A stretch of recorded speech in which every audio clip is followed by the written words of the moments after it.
Once again, this is a guided walkthrough for TryHackMe Advent of Cyber Day 12 from TryHackMe.com. And this is Day 12. This is Web Timing Attacks. Let's go. All right, so first of all, Wareville's bank had a huge turnover this year and expected a massive profit before the holiday season. They were easy to disclose this news to the town's people during the Sockmas celebrations.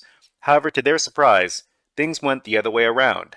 After completing the annual calculations, the accountants were shocked to see a considerable loss. They observed discrepancies in the account balances. The bank called McSkitty to help investigate the user's fraudulent transactions. Upon analyzing the bank's website's transactional logs, McSkitty found some interesting transactions. Few users, including the mayor's team, initiated multiple transactions from Wareville's reserve accounts at once.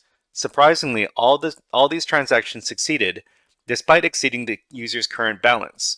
Glitch was already aware of the critical vulnerability allowing these fraudulent transactions that Mayor Malware and his alliances exploited.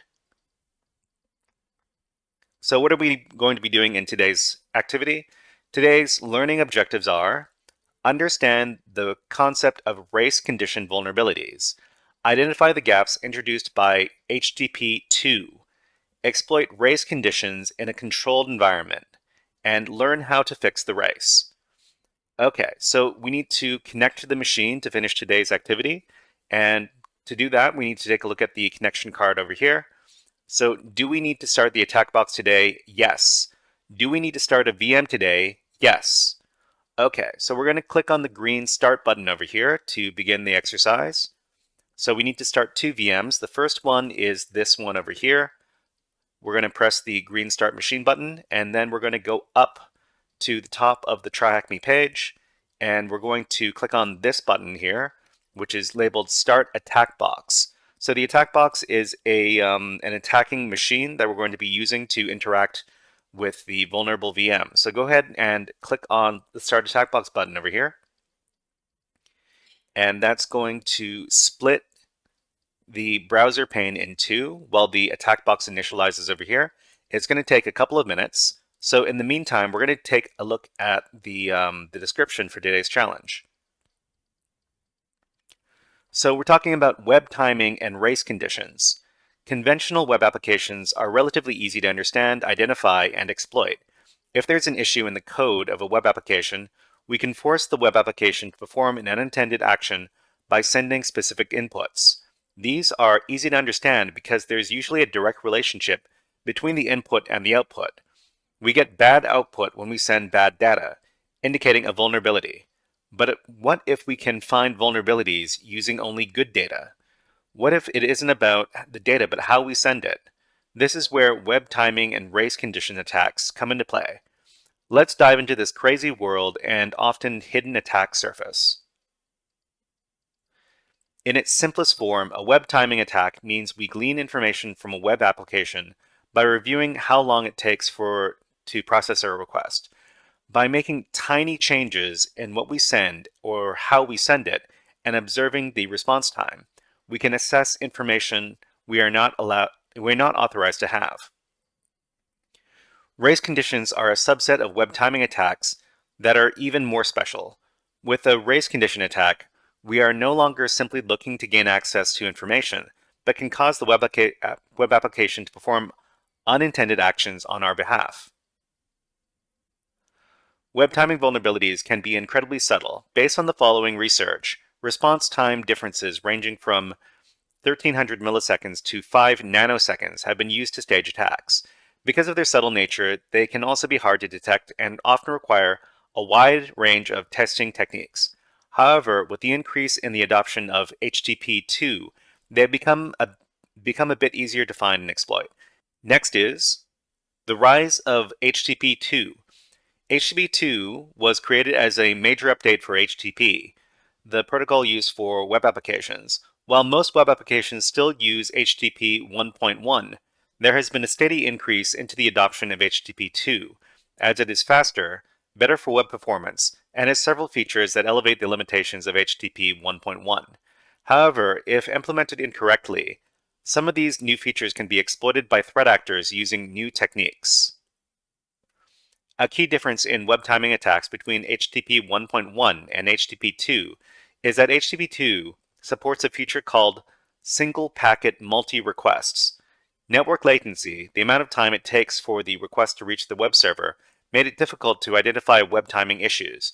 It was hard to know whether the time difference was due to a web timing vulnerability or simply a network latency difference. However, when using single packet multi-requests, we can stack multiple requests in the same TCP packet, eliminating network latency from the equation, meaning time differences can be attributed to different processing times for the requests. This is explained more in the animation below. Okay, so what do we see? So we've got the server sending a response, and then the browser sending a request, and it takes a certain amount of time. But we can send multiple requests, and then we get multiple responses back. And this results in a time difference of 3 milliseconds. With network latency a thing of the past, only server latency remains, making it significantly easier to detect timing issues and exploit them to recover sensitive information. Typical timing attacks. Timing attacks can often be divided into two main categories. Information disclosures. Leveraging the differences in response delays, a threat actor can uncover information they should not have access to. For example, timing differences can be used to enumerate the usernames of an application, making it easier to stage a password guessing attack and gain access to accounts. Race conditions. Race conditions are similar to business logic flaws in that a threat actor can cause the application to perform unintended actions. However, the issue's root cause is how the web application processes requests, making it possible to cause the race condition. For example, if we send the same coupon request several times simultaneously, it might be possible to apply it more than once. For the rest of this task, we will focus on race conditions. We will take a look at the time of check, time of use, the tok-to flaw. Let's use an example to explain this, as shown in the animation below. So we've got information coming between the client and the server. The time, request number 1 applies the discount code. Request number 2 also applies the discount code.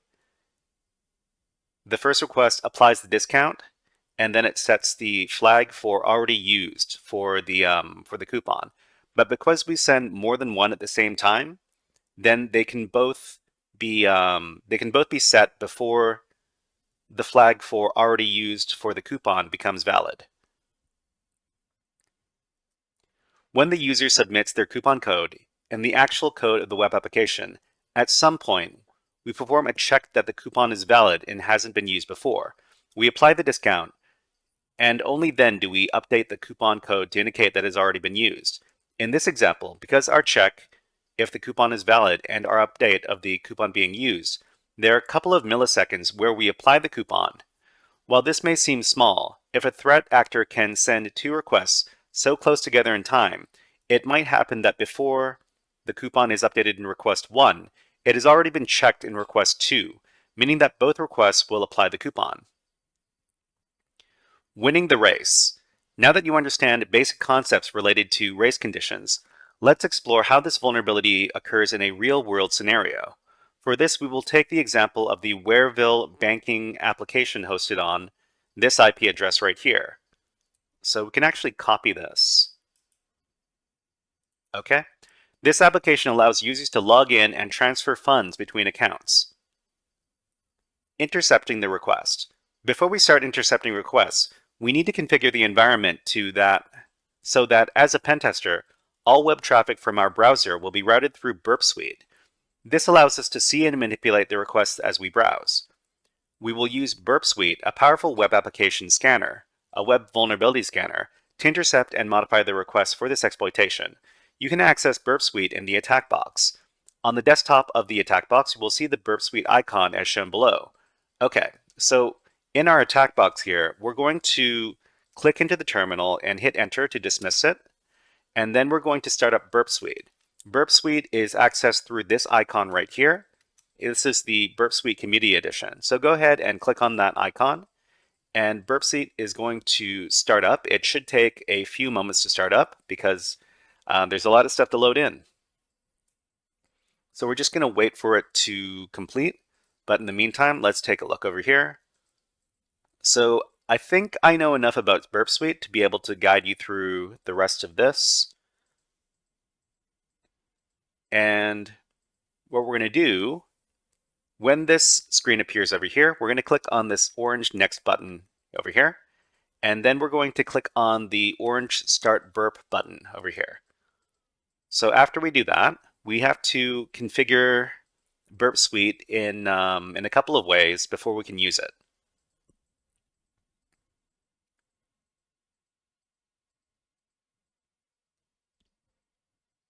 Okay, so after we close out this window over here, we're going to go to the settings page. And in the settings page, we need to go down to this section over here called Burp's Browser. So when we do that, we're going to see this section here labeled Browser Running. And we need to click on this button over here that says Allow Burp's Browser to run without a sandbox. So go ahead and click on that, and then we're done. So we can just click on this button over here in the settings to close the window. After that, we go over to the Proxy tab. So inside of Burp Suite, we start at the dashboard. We can move over to different tabs in the application. We need to move over to Proxy, and then we need to click on this button over here that is labeled Intercept On. So Intercept On means that every web packet that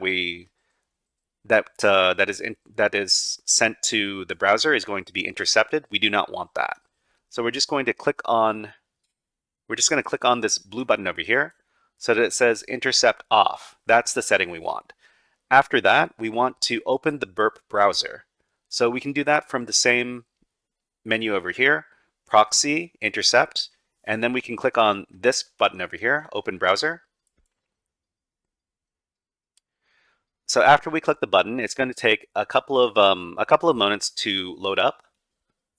But this web browser that we're opening right now is directly connected to Burp Suite and is going to be able to proxy all of the traffic from the web browser over to Burp Suite.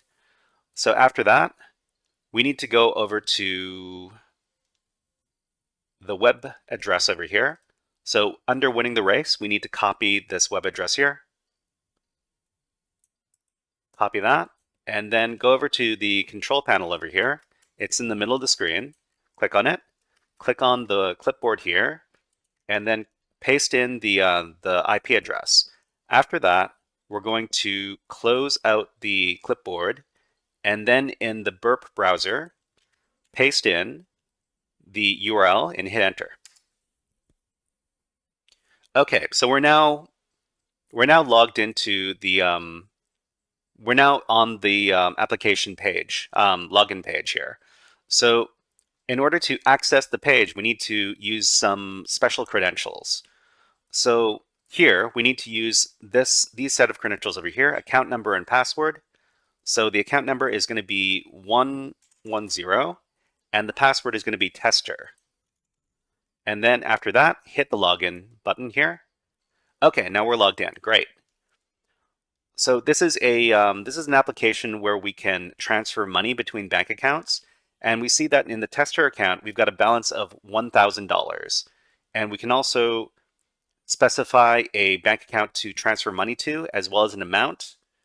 Okay, so the instructions here want us to send $500 to another bank account with the account number 111.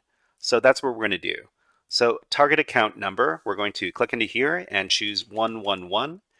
And under amount to transfer, we're going to choose 500. And then we're going to click on the transfer button over here. Okay. After that, we see a success message over here. That's great. And after that, we don't need to use this burp browser for now. So what we're going to do is we're going to click on this button over here to minimize the burp browser window. After that, we can look for the transfer request inside of Burp Suite. So this is Burp Suite, and we're going to click on proxy and then HTTP history. And then after that, we're going to look for the request where we posted the transfer. So we see here that this request right here, the post request, the method is post, and the URL goes to transfer. We're going to click on that. And then afterwards, we're going to send this to the repeater, because what we want to do is we want to play around with this request to take advantage of the race condition. So we're going to, in this request window here, we're going to right click, and then we're going to select send to repeater. So after we right click, select send to repeater, and then you'll see the repeater tab light up orange like this. So after that, we can click on repeater here, and this is the request that we can send over and over again to transfer money. Okay, and the request has all sorts of different HTTP headers over here that we're sending to the server, as well as the body of the request over here, which is the account number and the amount to send over here. Okay. So we're just going to skip all this part over here.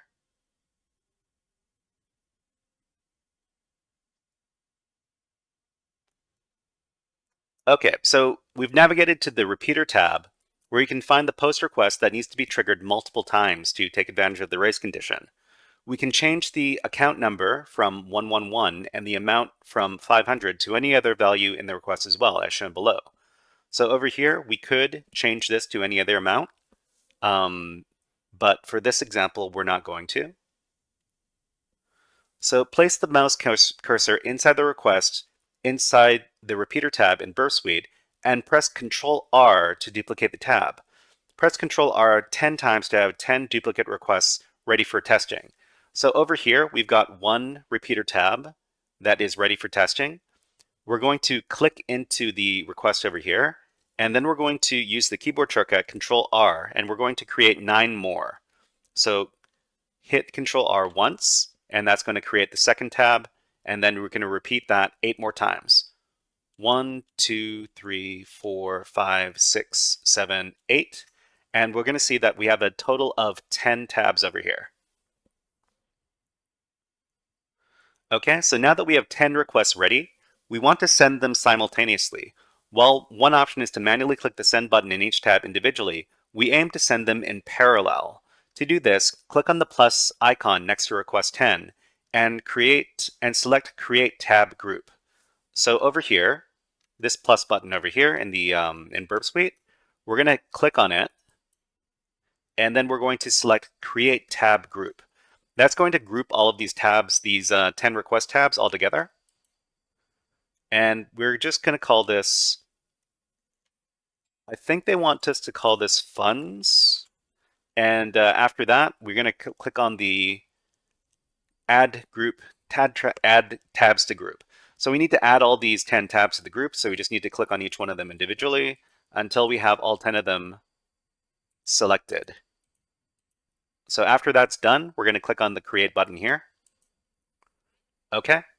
And you should see that there's a tab created over here called Funds 10, and that contains all 10 of these request tabs.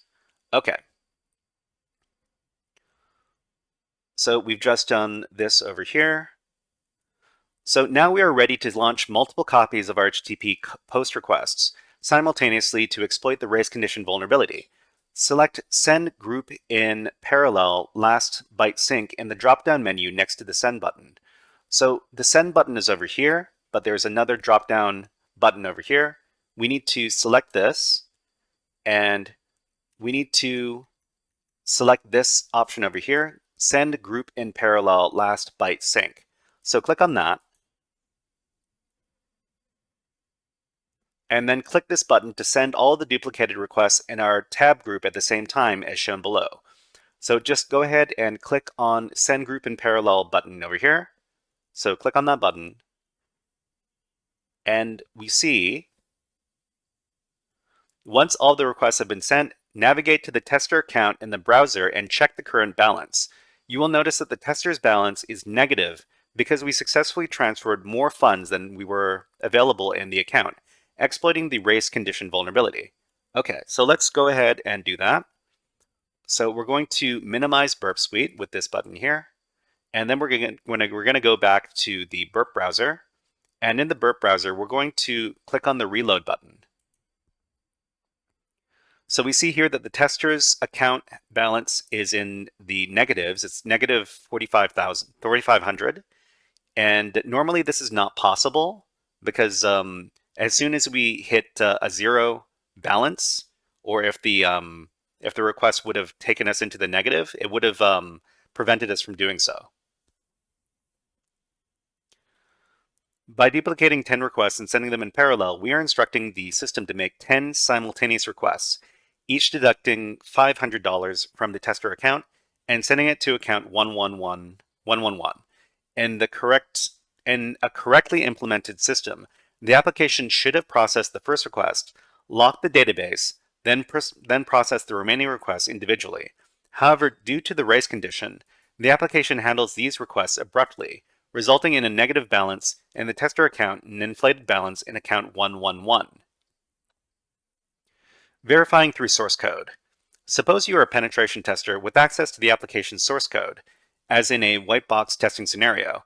In that case, you can identify potential race condition vulnerabilities through a code review. By analyzing the code, you can pinpoint areas where multiple database operations are performed without proper transaction handling. Below is the Python code that handles the funds transfer. So we've got this code over here that updates the user account. Okay. In the above code, if user balance is greater than or equal to amount, the application first updates the recipient's balance with the command update user set balance equals balance plus question mark where account number equals question mark, followed by a commit. Then it updates the sender's balance using update users set balance equal balance minus question mark where account number equals question mark, and commits again.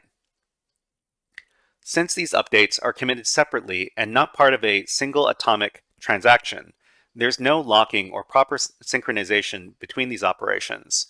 This lack of a transaction or locking mechanism makes the code vulnerable to race conditions, as concurrent requests could interfere with balance updates. Time for some action. Now that you understand the vulnerability, can you assist Glitch in validating it using the account number 101 and the password glitch? Attempt to exploit the vulnerability by transferring over $2,000 from his account to the account number 111. Okay, so let's do this. So over here, what we're going to do is we're going to get a test scenario. So first of all, what we need to do is we need to log out. So click on the log out button here. And then we need to log in using account number 101 and the password glitch as indicated over here. So it's going to be account 101 and password glitch. And then click on login. Okay, so we see here that in the glitch account, we've got $2,000. What we need to do is we need to transfer more than $2,000 over to account 111 in order to demonstrate the race condition vulnerability. So we're going to do this transfer money transaction. Target account number is going to be 111, and amount to transfer, let's try 1,500. Okay, so this is going to bring our balance close to zero, about 500, but it's not going to bring us into the negative. So actually, it needs to be higher than that. Let's try 1,000. Okay, so let's do 1,000 to transfer, and then click on transfer. And then it says success. All right, so we've successfully gotten the request for that post. So what we're going to do is we're going to minimize our burp browser again. Click on this button, and then we're going to go over to Burp Suite. So in Burp Suite, this button right here, we're going to go over to the proxy HTTP history again, and we're going to go down, and we're going to look for the transfer that happened most recently. So we've got our packets. They're all organized by time and date. So the most recent one is over here. It's 35 for me. It might be something else for you. But we're looking for the post method, and we're looking for the transfer endpoint again. So go ahead and click on that. And then down in the request window over here, we need to right-click and then select Send to Repeater. So go ahead and click on that. And then go over to the Repeater tab. And in the Repeater tab, what we need to do is we need to make 10 copies of this. We need to make 10 copies of this request as well. So click into the Repeater tab, into the request, and then use the Control-R shortcut 9 times. So I'm just going to count it off. 1, 2, 3, 4, 5, 6, 7, 8, 9. Okay.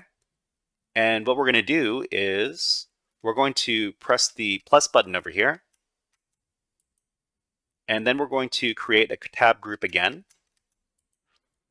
And in the tab group, we're going to add the tabs 11 to 20. So it's going to be just like this.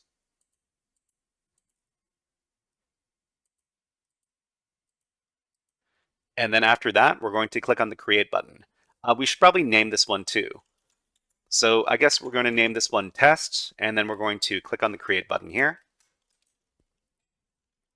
So after we've done that, what we're going to do is we're going to click on the drop-down button over here beside Send, and then we're going to click on Send Group in Parallel Last Byte Sync one more time. Okay, and we want to make sure that we have test this tab group selected.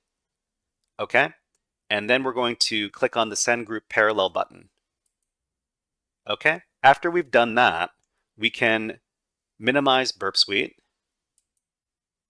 and then go over to the Burp browser. And in the Burp browser, we're going to reload the page. So we see here that the balance is minus 9,000, and we received a flag over here. So the flag is THM won the race, so we can copy this. And then we can go over to the control panel. In the control panel, we can highlight the flag and copy it, and then close the clipboard, and we can go down and submit the flag. What is the value flag after transferring over $2,000 from Glitch's account? We're going to paste in the flag and click on Submit. Okay, so we're going to go back up here and we're going to finish off the room. So fixing the race. The developer did not properly handle concurrent requests in the bank's application, leading to a race condition vulnerability during fund transfers. When multiple requests were sent in parallel, each deducting and transferring funds, the application processed them simultaneously without ensuring proper synchronization. This resulted in inconsistent account balances, such as negative balances in the sender's account and excess funds in the recipient's account. Here are some of the preventative measures to fix the race. Use atomic transactions. The developer should have implemented atomic database transactions to assure that all steps of a fund transfer, deducting and crediting balances, are performed as a single unit. This would ensure that either all steps of the transaction succeed or none do, preventing partial updates that could lead to an inconsistent state. Implementing mutex locks. By using mutex locks, the developer could have ensured that only one thread accesses the shared resource, such as the account balance, at a time. This would prevent multiple requests from interfering with each other during concurrent transactions. Apply rate limits. The developer should have implemented rate limiting on critical functions like fund transfers and withdrawals. This would limit the number of requests processed within a specific time frame, reducing the risk of abuse through rapid, repeated requests. Okay, so we already got the flag, so we have effectively finished the task.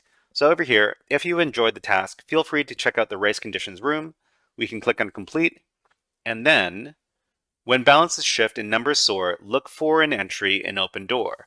So this is probably some sort of hint as to the hidden challenges for this year's event, but we're not going to cover that. We're just going to click on complete, and then we'll be completed the challenge. All right, so this was a guided walkthrough of the TryHackMe Advent of Cyber Day 12 event. If you enjoyed this walkthrough, please click on the like and subscribe buttons on the YouTube video. But otherwise, we will see you next time.